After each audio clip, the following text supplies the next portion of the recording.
GKSR Gerakan Kedaulatan Suara Rakyat.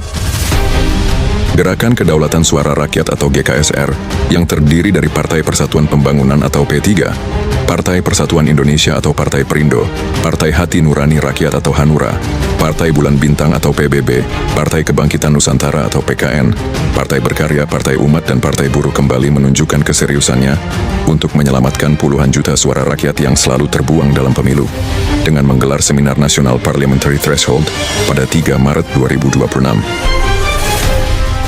Hadir sebagai pembicara Menteri Koordinator Hukum, Hak Asasi Manusia, Imigrasi, dan Pemasyarakatan, Profesor Yusril Ihza Mahendra, Ketua Mahkamah Konstitusi periode 2008 sampai 2013, Profesor Mahfud MD, Ketua Mahkamah Konstitusi periode 2015 sampai 2018, Profesor Arif Hidayat, Pakar Hukum Pemilu Titi Anggraini, dan Moderator Said Salahuddin dari Badan Pekerja GKSR. Dalam acara seminar, Ketua Umum GKSR, Dr. Usman Sabta menegaskan sikap politik GKSR. Menurutnya tidak boleh ada satupun suara rakyat yang dianggap tidak penting. Keragaman pilihan politik rakyat dalam demokrasi harus dilindungi oleh negara. Penegasan sikap GKSR. GKSR berdiri pada satu prinsip sederhana. Tidak boleh ada satupun suara rakyat yang dianggap tidak penting. Demokrasi harus membuka jalan, bukan menutup pintu. Negara harus melindungi keragaman pilihan politik rakyat. Besarnya suara rakyat yang terbuang percuma dalam setiap pemilu akibat berlakunya aturan parliamentary threshold menjadi salah satu alasan Mahkamah Konstitusi menerbitkan putusan nomor 116. Hal itu disampaikan sendiri oleh Profesor Arif Hidayat sebagai salah satu hakim pemutus perkara tersebut. Menurutnya, aturan PT harus memperhatikan aspek proporsionalitas. Aturan PT juga tidak boleh menyebabkan banyaknya suara sah yang hilang percuma.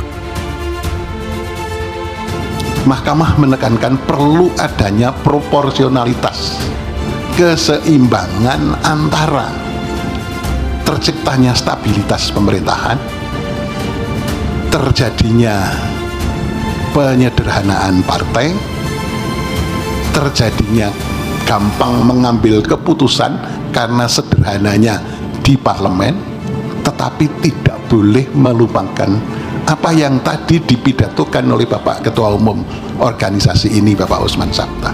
Tidak boleh sampai menghilangkan banyak suara sah yang dibuang percuma karena tidak sesuai dengan prinsip kedaulatan rakyat. Itu putusan 116.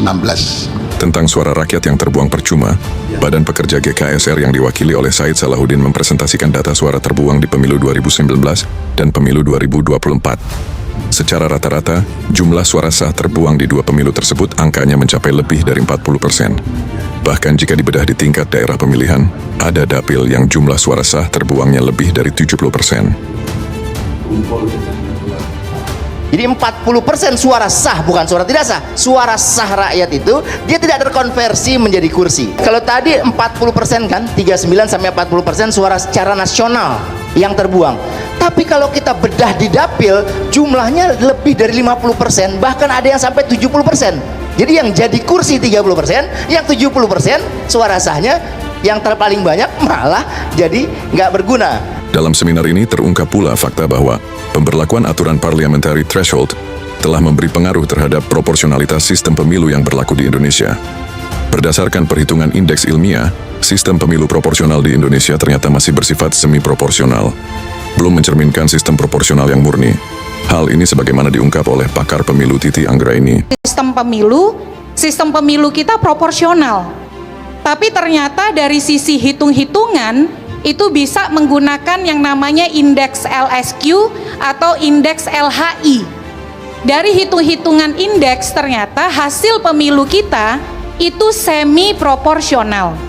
Kan sederhananya begini, kalau sistem pemilunya proporsional, hasil pemilunya mestinya antara persentase perolehan kursi proporsional dengan persentase perolehan suara. Lebih jauh, Titi menjelaskan mengenai besaran angka parliamentary threshold yang ideal berdasarkan perhitungan ilmiah. Menurut Titi Anggraini, jika dihitung secara ilmiah, besaran angka PT sebetulnya hanya 1% saja, bukan 4%. Ia memberi contoh perhitungan ambang batas di pemilu 2019. Sebenarnya ada formula yang bisa digunakan dalam menentukan berapa besaran ambang batas parlemen. Antara lain formula yang diperkenalkan oleh Lakso TG Para. Itu ada ukuran ilmiahnya, akuntabelnya. Salah satunya dari Lakso TG Para. Nah, setelah dihitung-hitung hasil pemilu 2019, kami justru dapat angka parliamentary threshold-nya 1%. Yang terukur ya, yang menggunakan formula akademik. Selain membuang puluhan juta suara pemilih, pemberlakuan aturan parliamentary threshold juga ternyata menyebabkan sistem pemilu di Indonesia menjadi yang paling mahal, paling berat, dan paling rumit di dunia. Hal itu dikatakan oleh Titi Anggraini mengutip Marcin Walecki, seorang pakar politik asal Polandia. Titi menambahkan, aturan PETI telah menyebabkan aturan parpol di Indonesia menjadi sangat berlebihan atau overkill. Makanya kata Marcin Walecki, membentuk partai dan menjadi partai peserta pemilu di Indonesia itu salah satu paling mahal, paling berat, paling rumit di dunia. Tapi tidak berhenti di situ. Mau mendapatkan kursi di parlemen, ternyata ada ambang batas parlemen 4%. Jadi kita ini betul-betul overkill, berlebihan memperlakukan partai kita. Jika aturan parliamentary threshold sebesar 4% dihitung pada tingkatan dapil, maka aturan yang membatasi terpilihnya wakil rakyat pilihan rakyat itu, angkanya bisa mencapai 10 sampai dengan 18% suara. Ini artinya, untuk bisa mendudukan wakilnya di parlemen, partai politik sebetulnya dikenakan 2 kali syarat ambang batas, yaitu ambang batas di dapil dan ambang batas secara nasional. Sebenarnya di dapil saja, 84 dapil kita, kalau di rata-rata, sebenarnya ambang batasnya itu di dapil antara 10 sampai 18%. Bukan lagi 4%. Jadi kita ini kena ambang batasnya tuh berlapis. Ambang batas di dapil dan ambang batas legal yang 4%. Di dapil dibuat susah karena alokasi kursinya kecil, 3 sampai 10. Lalu di nasional harus ngumpul lagi 4%. Dari berbagai kerumitan dan ketidakadilan sistem pemilu di Indonesia, pada bagian penutup Titi Anggraini merekomendasikan agar aturan parliamentary threshold sebaiknya dihapus. Sistem yang menggunakan pendekatan ambang batas representasi ini, menurut Titi dapat diganti dengan sistem ambang batas fraksi DPR yang berbasis pada ambang batas kinerja. Adapun untuk mengantisipasi banyaknya suara terbuang, pakar hukum pemilu ini merekomendasikan agar sistem Stembus Accord atau sistem penggabungan suara antar partai dapat diberlakukan di pemilu 2029, sebagaimana pernah diberlakukan di pemilu 1999. Jadi daripada kita sibuk menggunakan pendekatan ambang batas representasi, menghambat partai yang sebenarnya untuk eksis saja sudah sangat berat, maka lebih baik kita merujuk pada ambang batas kinerja. Dengan ambang batas fraksi misalnya, sebagai ilustrasi, P3 tidak harus kehilangan 12 kursi pada 2024. 12 kursi loh. Lalu kemudian PSI 5 kursi, Perindo 1 kursi di NTB. Nah, termasuk di 99 juga ada dikenal Stembus Accord untuk mengantisipasi sisa suara. Ide untuk memberlakukan Stembus Accord di pemilu 2029 turut disuarakan pula oleh Profesor Mahfud MD. Menurut Ketua Mahkamah Konstitusi periode 2008 sampai 2013 itu, perolehan suara dari partai-partai peserta pemilu yang tidak memperoleh kursi boleh saja digabung hingga mencapai jumlah tertentu untuk membentuk fraksi di DPR. Soal mekanisme Stembus Accord di antara partai-partai yang bergabung menurut Profesor Mahfud dapat diatur berdasarkan kesepakatan. Nah, maka mungkin dulu yang pernah ada di zaman Orde Baru itu, Stembus Accord itu, menggabungkan suara-suara sampai mencapai jumlah fraksi tertentu ya. Iya kan? Misalnya partai yang tidak dapat threshold, kalau berhasil menghimpun partai lain sampai mencapai sejumlah suara tertentu, misalnya jumlah kursi sekian, boleh. Sehingga nanti yang lain ini bergabung, mau bersatu 17 juta suara itu, atau mau berbagi berdasar persentase, itu tinggal diatur saja. Lebih lanjut, Profesor Mahfud MD menjelaskan mengenai pemberlakuan Stembus Accord kaitannya dengan parliamentary threshold. Profesor Mahfud pada intinya berpandangan tidak perlu ada parliamentary threshold. Setiap partai berhak memperoleh kursi di dapil sepanjang memperoleh suara yang cukup. Jadi konsep Stembus Accord yang ia maksudkan adalah partai-partai terlebih dahulu membuat kesepakatan untuk bergabung guna membentuk fraksi bersama atau fraksi gabungan di tingkat nasional. Partai-partai yang tidak mencapai threshold yang ditentukan itu bergabung saja. Jadi bukan dibagi seperti sekarang. Jadi dia berapa jumlahnya ya tergantung dia dapat di dapil mana, dapat di dapil mana, lalu dihitung. Cuma mungkin agar tidak kisruh terakhir, kalau yang dulu itu biasanya Stembus Accord, seperti Stembus Accord kan ditandatangani sebelum pemilu. Nanti berapapun hasilnya partai ini akan bergabung. Yang tidak ikut di situ tidak.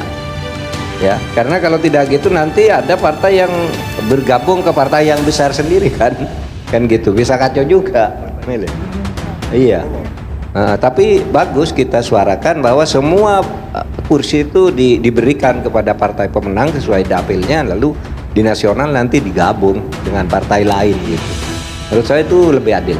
Tidak diperlukannya aturan parliamentary threshold juga dinyatakan oleh Menteri Koordinator Hukum, Hak Asasi Manusia, Imigrasi dan Pemasyarakatan, Profesor Yusril Ihza Mahendra, senada dengan narasumber yang lain. Pakar hukum tata negara ini mengusulkan agar pengisian kursi DPR bisa dilakukan dengan menggunakan batasan jumlah anggota yang terpilih. Salah satu opsinya adalah parpol harus mampu memperoleh kursi sejumlah komisi yang ada di DPR. Apabila tidak mencapai ambang batas kursi dimaksud, maka partai bersangkutan dapat membentuk fraksi gabungan. Sebenarnya threshold itu tidak perlu ada.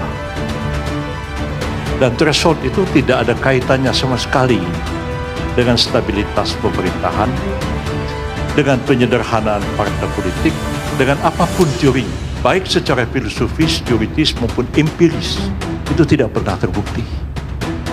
Untuk menentukan berapa minimum kursi yang diperoleh oleh partai supaya bisa masuk ke parlemen, itu tidak didasarkan pada persentase. Karena kalau persentase kembali yang tadi, Nasdem kenapa 7? Itu ada itu, ya udah, karena dia dapat 7%. Gitu. Tapi dihitung berapa banyak fraksi, berapa banyak komisi yang ada di DPR. Nah, sekarang ini komisi ada 13. Nah, sekarang kita mau isi berapa? Pokoknya satu partai masuk ke DPR kalau dia punya 13, bisa mengisi 13 komisi itu. Nah, usul saya begini, saya bilang, kalau satu partai ikut pemilu, mau 50, mau 100 partai silakan aja ikut pemilu. Nanti dapat berapa kursi? Kalau dapat 0, ya jangan ngomong dong. Kalau dapat 1, dia harus dipertimbangkan. Nah, jadi bagaimana dengan yang dapat 12 ke bawah? Misalnya begitu. Yang 12 ke bawah itu berhak untuk membentuk satu fraksi gabungan partai dengan minimum 13 kursi. Dari seluruh pemaparan pakar yang menjadi narasumber, seminar nasional ini dapat menarik beberapa kesimpulan. Pertama, aturan ambang batas parlemen atau parliamentary threshold tidak relevan lagi untuk diberlakukan. Kedua, sepanjang memperoleh suara yang dapat dikonversi menjadi kursi pada suatu daerah pemilihan, setiap parpol berhak mempunyai wakil di lembaga DPR. Ketiga, dengan dihapusnya aturan parliamentary threshold, maka dapat diberlakukan aturan ambang batas perolehan kursi untuk membentuk fraksi di DPR. Jumlah ambang batas kursi dapat ditentukan berdasarkan jumlah komisi yang ada di DPR. Keempat, apabila kursi yang diperoleh parpol tidak mencapai sejumlah komisi, maka partai-partai politik dapat membuat kesepakatan untuk membentuk fraksi gabungan. Penggabungan kursi ini harus diperjanjikan sebelumnya oleh partai-partai politik sebagaimana aturan Stembus Accord. Hasil seminar nasional ini selanjutnya akan dibahas secara komprehensif oleh Badan Pekerja GKSR. Apapun formula yang kelak akan ditawarkan, GKSR berkomitmen untuk mewujudkan sejatinya kedaulatan rakyat dalam pemilu. GKSR akan tetap berpegang pada pendiriannya untuk menyematkan suara rakyat.